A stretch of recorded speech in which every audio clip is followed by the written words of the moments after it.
എനിക്ക് കുട്ടിക്കാലത്ത് ഞാൻ എഴുതി തുടങ്ങിയത് ഞാൻ സ്വന്തമായിട്ട് കഥകൾ ഈ കഥ പറഞ്ഞ് കുട്ടികളോടൊക്കെ ക്ലാസ്സിൽ പോയിട്ട് കഥ പറയും ചെറുപ്പത്തിൽ. അപ്പോൾ ഈ പറയുന്ന നാട്ടിൽ കേൾക്കുന്ന കഥകളൊക്കെ പോയി പറഞ്ഞിട്ടാണ് എനിക്കൊരു ശീലം. അപ്പോൾ ഞാൻ ബുക്ക് വായിച്ചിട്ടല്ല എഴുത്തിലേക്ക് വന്നിട്ടുള്ളത്. അതുകൊണ്ട് തന്നെ എൻ്റെ ബുക്ക് വായിക്കുന്നവർക്കറിയാം ഒരു സ്റ്റോറി ടെല്ലിംഗ് മെത്തേഡിലാണ് ഞാൻ എഴുതിക്കൊണ്ടിരിക്കുന്നത്.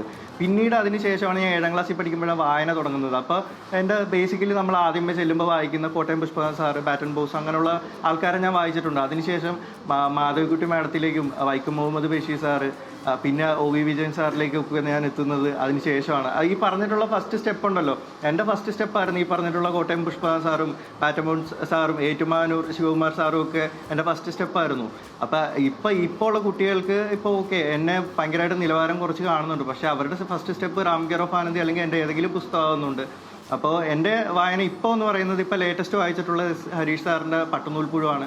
അത് ഗംഭീര വർക്കാണ്. എനിക്കറിയത്തില്ല എനിക്ക് അങ്ങനെയൊക്കെ എഴുതാൻ പറ്റുമെന്ന് എനിക്കറിയത്തില്ല. പക്ഷേ ഞാൻ എന്നിലെ വായനക്കാരനെ ഞാൻ ഇമ്പ്രൂവ് ചെയ്യുന്നുണ്ട്. അതിനൊപ്പം തന്നെ എന്നിലുള്ള എഴുത്തുകാരനെ ഞാൻ ഇമ്പ്രൂവ് ചെയ്തുകൊണ്ടിരിക്കുകയാണ്. അപ്പോൾ എൻ്റെ വായന ഇപ്പോൾ റീസെൻ്റ്ലി പട്ടുനൂൽപ്പുഴുവാണ് ഉണ്ടായിട്ടുള്ളത്. അത് ഗംഭീര വർക്കാണ്. ഇത് കാണുന്നവർ തീർച്ചയായിട്ടും വായിക്കേണ്ട ഒരു വർക്കാണ്. ഇപ്പോൾ പറഞ്ഞ കണക്ക് തന്നെ എൻ്റെ ബുക്കും വേറെയുള്ള ബുക്കുകളായിട്ടൊക്കെ കമ്പയർ ചെയ്യുന്ന ആൾക്കാരുണ്ട്. ഒരിക്കലും കമ്പയർ ചെയ്യേണ്ട.